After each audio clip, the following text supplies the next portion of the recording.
कि टेलीविजन पे आजकल डिबेट चल रही है कि कोई पठान नाम की फिल्म आई है, उस फिल्म में कोई एक गाना है और उस गाने पे विवाद है और कुछ लोगों ने कहा है कि हम नहीं देखेंगे।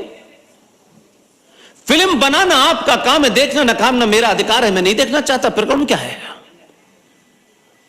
लेकिन तमाम देखिए, लंबी लंबी दाढ़ी, छोटे भाई का पजामा, बड़े भाई का कुर्ता, वो ज्ञान क्या दे रहे हैं? वो ज्ञान दे रहे हैं जो कल तक हिजाब के लिए कह रहे थे हिजाब इस्लाम का हिस्सा है, अल्लाह ने फरमाया है कि तुम्हारे शरीर का कोई भी हिस्सा दिखना नहीं चाहिए। वो आज वो जो हीरोइन है उसमें, वो कुछ पैसा लेके जेएनयू गई थी, दीपिका के बिकनी का समर्थन कर रहे हैं क्योंकि दीपिका का नाम फातिमा नहीं है, आयशा नहीं है, इसलिए समर्थन कर रहे हैं। वो जानते हैं कि आपको कहां हिट करना है। यह समस्या है। इसलिए पाखंड का पाखंड से जवाब दीजिए कि मैं किसी ऐसे लोगों से एड्रेस नहीं कर रहा। मैं ये मानता हूं हमारी एक ही कोशिश है, सनातनी हिंदू अकेला बोले, हिमालय की चोटी से बोले, रेगिस्तान में बोले, जब बोले इतने तथ्यों के साथ बोले कि दुश्मन भी उसका विरोध न कर पाए। ये भावनात्मक बातें खड़े होकर के भारत माता की जय, इससे भारत माता सुरक्षित होने वाली नहीं है।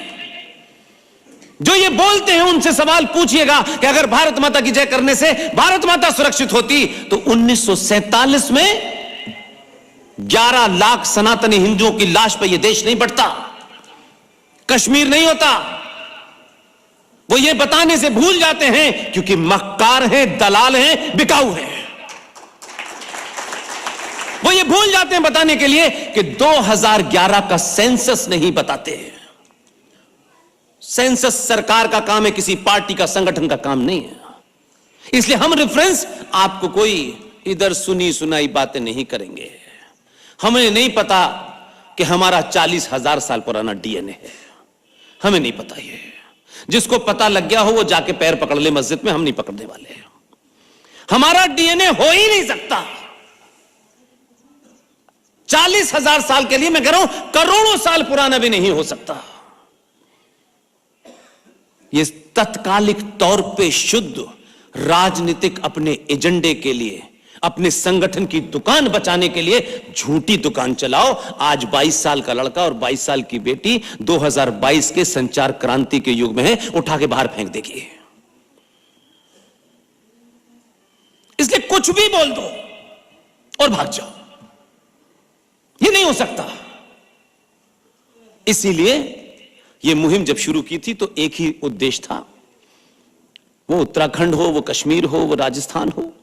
देर लगेगी हमें क्योंकि इस रास्ते में रूबल पडलिया साहब, विशाल गुप्ता जी कभी भी आपको किसी संगठन की दुकान और किसी राजनीतिक पार्टी के दरवाजे पर नजर नहीं आएंगे।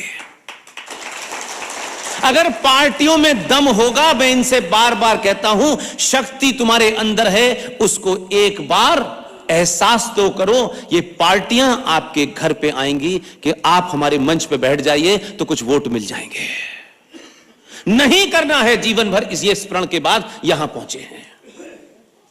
आप इन्हें नहीं देखेंगे कभी, और ये बात तय हो चुकी है।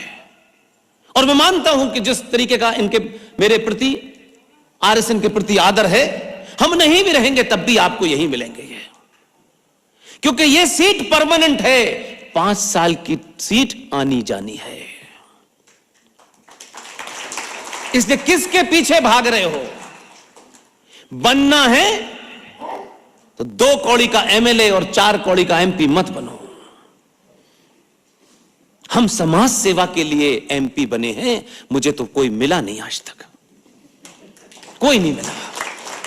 और ये ऐसे समाज सेवक हैं जो जबरदस्ती हमारे गले पड़ गए कि हम समाज सेवा करेंगे, हमें जिताओ। अरे समाज सेवा करने के लिए आचार्य चाणक्य एमपी नहीं बना था। जिस दिन इस समाज में आचार्य चाणक्य बनने की शक्ति आ जाएगी, उसी दिन इस समाज से चाटुकार समाप्त हो जाएंगे। इसलिए ये पूरे देश में जो मुहिम है, ये किसी के विरोध में नहीं है और किसी के समर्थन में नहीं है, लेकिन वक्त की जरूरत है, तत्कालिक जरूरत यह है कि अगर कोई योद्धा इन विकट परिस्थितियों में, जो आप सिर्फ अखबार से टेलीविजन से समझते हैं, वो आपको एक पॉइंट बराबर भी नहीं पता है। आप टेलीविजन देख के राय बनाते हैं, माफ कीजिएगा, आंतरिक स्थिति की गंभीरता का अंदाजा नहीं है। इसलिए फौरन इसे हटाओ। ये नहीं कर रहा, ये नौकरी नहीं दे रहा, ये पेट्रोल के दाम कम नहीं कर रहा। सनातनी हिंदू की ऐसा लगता है पैदा होने से अंतिम संस्कार तक एक ही समस्या है, महंगाई।